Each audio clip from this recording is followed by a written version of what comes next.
صدر محترم پروفیسر فاطمی صاحب، برادر عزیز معظم صاحب، نصرت صاحبہ، شینکاف نظام صاحب اور دوستوں، دراصل محمد علی جوہر ہمیشہ بہت لمبی تقریر کرتے تھے، بہت لمبا کچھ لکھتے تھے. تو ان سے کسی نے کہا کہ آپ مختصر نہیں کر سکتے؟ تو انہوں نے کہا مختصر کرنے کا ٹائم نہیں ہے ہمارے پاس. تو یہ بات میری سمجھ میں نہیں آتی تھی، لیکن اب واقعی مجھے ٹائم کم ملا کسی مصروفیت کی وجہ سے، تو میرا مقالہ بہت طویل ہو گیا ہے. تو اب اتنی بہت کچھ باتیں ہیں، خاص طور سے نصرت صاحبہ نے 2-3 باتیں ایسی کہیں جو میں نے یہ جانا کہ یہ بھی میرے دل میں ہے. انہوں نے کہا کہ جدیدیت کی تحریک ہو یا ترقی پسندی کی تحریک ہو، کچھ ہدایت ناموں کے تحت لکھی جاتی تھی. اور بھی کچھ باتیں ایسی تھی جو مجھے اچھا لگا، تو میرا کام بھی آسان ہو گیا ہے. تو میں اس طویل مقالے کو پورا نہیں پڑھوں گا، اور آپ لوگوں کے چہروں سے مجھے اندازہ لگ رہا ہے کہ آپ کتنی دیر سننا چاہتے ہیں. ایک تامل ناڈو کے بہت بڑے لائر تھے سر سی پی راما سوامی ایئر. تو ان کو گورنمنٹ آف انڈیا کا ایک خط ملا کہ کیا آپ مدراس ہائی کورٹ کے جج بننا قبول کریں گے، جسٹس بننا. تو انہوں نے ریٹن میں جواب دیا تھا کہ میں سن نہیں سکتا، بول سکتا ہوں، بکواس مجھ سے چاہے جتنی کرا لیجئے، سننا میرے بس میں نہیں ہے. اور آپ لوگ جس سلیقے کے ساتھ سن رہے ہیں، اور آپ سے فاطمی صاحب نے تو باقاعدہ داد بھی وصول کی، تو آپ کا دل گردہ ہے. تو میں اپنے پیپر کا صرف ایک تعارف آپ کو کرا دیتا ہوں کہ اس میں تھوڑے سے میں آپ کے سامنے پیش بھی کر دوں گا. اس میں سے جو باتیں ہیں، دراصل بنیادی طور سے جو جدید نظم ہے تو اسے اگر ہم چاہیں تو آزاد سے شروع کر دیں، مولانا حالی کے زمانے سے شروع کریں، لیکن میں پچھلے 20-30 سال کی نظم کے بارے میں کچھ باتیں کرنا چاہتا ہوں، ہلکی پھلکی باتیں. اور اس لیے میرے مقالے کا عنوان ہے عصری نظم ایک نامقبول صنف کا المیہ. تو میں یہ سمجھتا ہوں کہ ہماری جو اردو شاعری ہے اس میں خاص طور سے جو اب یہ نظمیہ شاعری ہے جس پہ بہت کچھ باتیں ہو چکی ہیں اور ہو رہی ہیں، وہ ایک نامقبول صنف ہے. اس میں نثری نظم بھی ہے، بلکہ نثری نظم زیادہ ہے، اور دوسری جو ہے، اور ہمارے بہت سارے شعراء کی سمجھ میں یہ بات نہیں آئی کہ اصل میں ہمارا جو ملک ہے اور ہمارا جو ادب ہے کیا وہ تمام اصناف کے لیے مناسب ہے. اگر آپ غور کریں تو دیکھیے چائنا کی جو نظمیں ہیں وہ ان کے لحاظ سے ہیں، جاپان کی دیکھیے کہ مختصر نظمیں ان لوگوں کے پاس ٹائم نہیں ہے. تو لوک گیت اگر آپ دیکھیں تو آپ لوک گیت سن کے سمجھ جائیں گے کہ یہ پہاڑی علاقوں کا لوک گیت ہے یا راجستھان کا ہے یا یو پی بہار کا ہے. تو اگر ہم اس طرح سے نئی اصناف کو اپناتے رہیں گے تو ہمیں لگتا ہے کہ وہ ناکامیاب ہی رہیں گی. اور ایسے بہت سارے تجربے ہمارے ہاں ہوئے، ترائیلیے ہوئے، سونیٹ ہوئے، اور بہت سارے ہوئے جن کو ہائیکو ہوئے، جن میں کوئی خاص کام ہم لوگ نہیں کر پائے. تو بلراج کومل نے ایک جو خود نثری نظم کے بڑے شاعر تھے، انہوں نے لکھا تھا کہ یہ نظم جو ہے آج کل سنسنی خیزی کی نظم ہے. اور انہوں نے لکھا تھا کہ یہ نظم کہنے کا طریقہ کیا. انہوں نے 4 طریقے بتائے تھے، جس میں سے ایک طریقہ یہ تھا کہ آپ کو اگر رات میں آنکھ کھل جائے اور کچھ اچھے لفظ آپ کے ذہن میں آ جائیں تو انہیں آپ کسی ترتیب سے لکھ دیجئے. نقاد تو ان میں کوئی نہ کوئی معنی نکال ہی لیں گے، آپ نکالیں یا نہ نکالیں. تو ایسا بہت بار ہے، بلکہ براؤننگ سے کسی نے پوچھا تھا کہ تمہاری اس نظم کے معنی میرے سمجھ میں نہیں آتے. تو اس نے کہا تھا جب یہ نظم لکھی تھی تو اس کے معنی جو ہے خدا جانتا تھا اور میں جانتا تھا، اب اس کے معنی صرف خدا جانتا ہے. تو ہماری جو نثری نظم خاص طور سے ہے اس میں زیادہ تر نظمیں ایسی ہیں جس کے معنی خدا بھی نہیں جانتا ہے. بہرحال تو دوسرا یہ ہے کہ ایک نثری نظم کے بارے میں بہت بار غور کرتا ہوں. ایک تو یہ نام ہی بڑا پیراڈاکسیکل ہے کہ نثری نظم یا تو نثر ہے یا نظم ہے. یہ بالکل آپ کہیں جیسے عقل مند بیوقوف، آپ نثر ہے یا نظم ہے، یہ دونوں چیزیں ایک ساتھ نہیں ہو سکتی. اور دوسری بات یہ ہے کہ نثری نظم میں جو انہوں نے اپنے بلراج کومل صاحب نے کہا تھا کہ بہت ساری نثری نظم کے لیے جس ٹریننگ کی ضرورت ہے وہ ہمارے نئے شعراء پر بالکل نہیں ہے، جس کے بہت سارے حوالے صبح ہمارے دوستوں نے دیے. تو اس کے موضوعات اجنبی ہیں اور اس کے ہیئت اجنبی ہے. دوسرا اس میں یہ ہے کہ آپ فسانہ عجائب دیکھیے اور غالب کے خطوط دیکھیے تو اس میں بہت سارے ایسے مقفع نظم ہے مگر وہ نثر کہتے ہیں. اس میں باقاعدہ مصروں میں بحر بھی ہے اور مقفع بھی ہے، مگر چونکہ شاعر ہے وہ جو تخلیق کار ہے اس نے تو اسے نظم نہیں کہا تو ہم اسے نظم نہیں مانتے. اور یہاں نہ ردم ہے، جسے دیکھیں فاروقی صاحب نے شرط لگائی تھی کہ اس میں آہنگ ہونا چاہیے نثری نظم میں، نہ آہنگ ہے نہ نثر ہے، ہم اسے نثر مانتے ہیں. تو مجھے ایسی بہت ساری نثری نظمیں ملیں کہ جن کے شعراء نے ان کو، یعنی تخلیق کار نے ان کو نثر نہیں کہا ہے اور نثری نظم نہیں کہا. جیسے ناصر دہلوی ایک بہت صلاحیام رسالہ نکالتے تھے، وہ ہر مہینے کچھ ایسے شائع کرتے تھے جن کو آپ آج نثری نظم میں کہہ سکتے ہیں. نیاز فتح پوری کے کچھ ایسے ہیں. اور دلچسپ بات یہ کہ میں نے جوش ملی آبادی کا جو رسالہ کلیم تھا اس میں باقاعدہ وہ نثری نظمیں شائع کرتے تھے.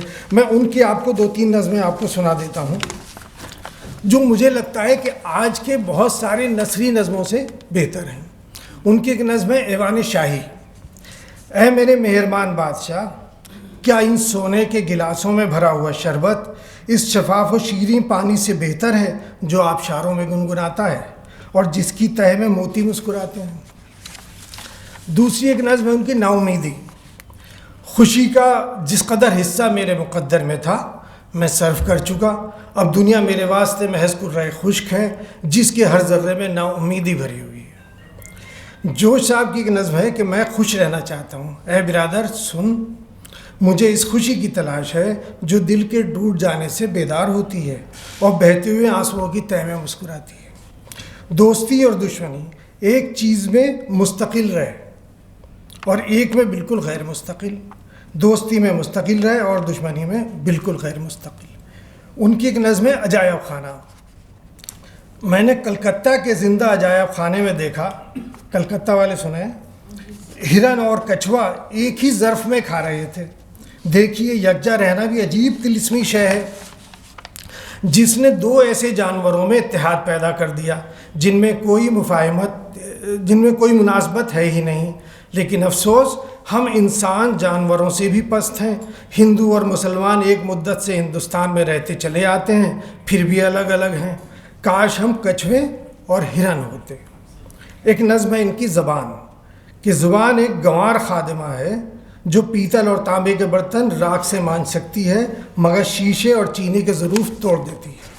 تو ایسی، مگر چونکہ جوش صاحب نے انہیں نظم نہیں کہا تو ہم انہیں نظم نہیں کہہ سکتے.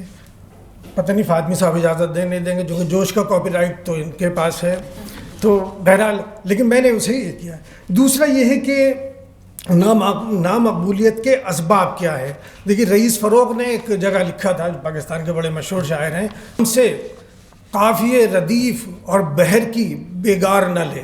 یعنی ان کی رائے میں جو شاعری کا جزو لا ينفك ہے وہ بیگار ہے. اور افتخار جالب نے بھی کہا ہے چونکہ ہماری نظم جو ہے وہ ازبر نہیں ہو سکتی، اسے یاد نہیں کیا جا سکتا.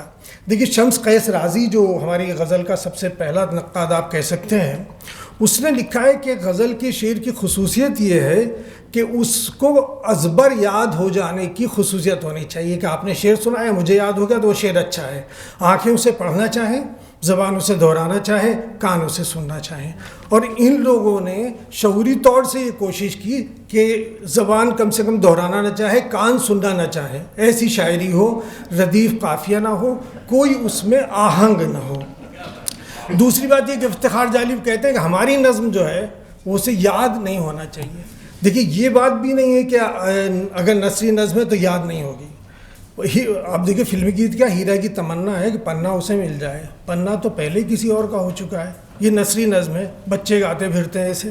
اور آزاد نظم تو بہت آسانی سے یاد ہو ہی جاتی ہے. یا نثری نظم بھی میں آپ کو بہت ساری سنا سکتا ہوں کہ قلم تراش چاقو سے ہم نے جن کے سینوں پر اپنے نام لکھے تھے، وقت کے جہنم میں کیا خبر تھی ان کو ہی، وقت کے جہنم میں ہم بنائیں گے ایندھن اور ان درختوں کو میں ہی کاٹ لاؤں گا. تو ایسی بہت ساری نظمیں. یہ بات نہیں کہ اگر یاد نہیں ہوگی تو صاحب آزاد نظم ہو جائے گی. تو یہ دوسرا یہ ہے کہ میں نے یہ کوشش کی ہے کہ اپنے اس پیپر میں کہ باقاعدہ مزاحیہ شاعری اور جو ایک رجحان جسے آپ کہہ سکتے ہیں نئی، اسی نثری نظم میں بھی آزاد نظم میں بھی ان کے رجحانات کا ذکر کروں. لیکن یہ نئی نظم کو میں یہ کہتا ہوں کہ جو نثری نظم ہے یہ جو پورا اردو کی تہذیب ہے اس کے ہم آہنگ نہیں ہے. اردو کی تہذیب سے ہم آہنگ نہیں، اس کا لہجہ جو ہے وہ غیر غزلیہ ہے، اس کے مخالف ہے. اور دوسری بات یہ کہ جو ایک زمانے میں ایک اینٹی غزل کا وہ چلا تھا، ایک زمانے میں ایک پورا موومنٹ تھا کہ اینٹی غزل کا، جس میں بشیر بدر، عادل منصوری اور پاکستان میں ظفر اقبال اور محمد علوی بہت سارے لوگ تھے کہ اگر مجھ کو سورج کے نیزے لگے تو کتے کو کچا چبا جاؤں گا، نیلا سفید کوٹ زمین پر بچھا دیا پھر مجھ کو آسمان پہ لے کر چلی گئی، کچے پھل کوٹ کی جیب میں ٹھوس کر جیسے ہی میں کتابوں کی جانب بڑھا، گیلری میں چھپی دوپہر نے مجھے ناریل کی طرح توڑ کر پی لیا. یہ سب غزل کے اشعار تھے. تو اسے ہم نے کہا کہ اینٹی غزل ہے. تو آج کی جو نظم ہے میں اسے مانتا ہوں کہ یہ اینٹی نظم ہے، خاص طور سے جو نثری نظم پچھلے 20-30 سال کی ہے.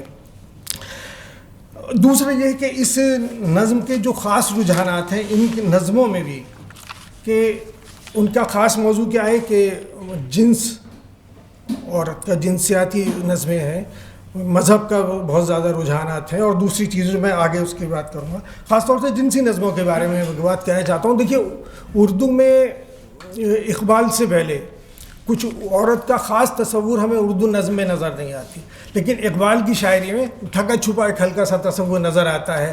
ڈاٹ ڈاٹ ڈاٹ اس کی گود میں بلی دیکھ کر ہمیں معلوم ہوتا ہے کہ عورت ہے جس کی گود میں بلی دیکھی علامہ اقبال نے اور وہ نظم لکھ دی. یا عید پر شعر کہنے کی فرمائش کے جواب میں، تو کہیں نہ کہیں عورتیں تو ان کے نظر آتی ہیں لیکن بہت پردے کے پیچھے ذرا سی نظر آتی ہوئی، ہلکا پھلکا اس کا چہرہ بھی نظر نہیں آتا. انہوں نے عطیہ فیضی کے نام ایک نظم لکھی تھی جس میں ایک شعر وہ ان کے دیوان میں شامل نہیں ہے کہ عالم جوش جنوں میں ہے روا کیا کیا کچھ، کہ یہ کیا حکم ہے دیوانہ بنوں یا نہ بنوں، اس کا ایک شعر ہے.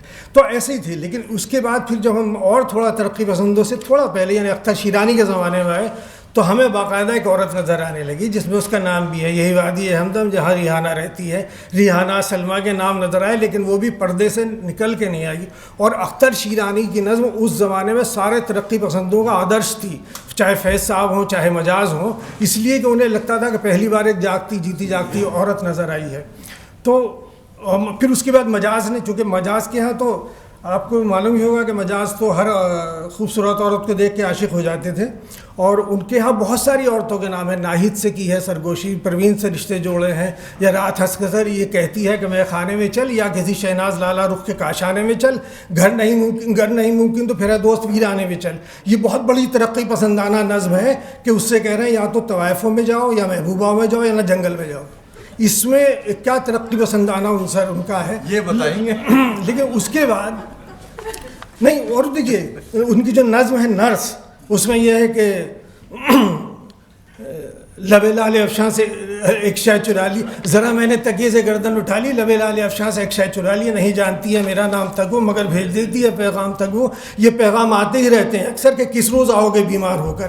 پہلی بار نرس نے دیکھا جس نے آپ کی خدمت کی، آپ کو جیسے موقع ملا اس کا بوسہ لے لیا آپ نے. یہ ایک ترقی پسندانہ نظم تھی. لیکن بہرحال یہ ہے کہ اس میں پہلی بار ہمیں ایک عورت اور اس سے ایک جنسی رویہ نظر آتا ہے. اس کے بعد لیکن یہ کہ نون میم راشد کی نظم اگر آپ دیکھیں تو ان کی ایک نظم ہے انتقام.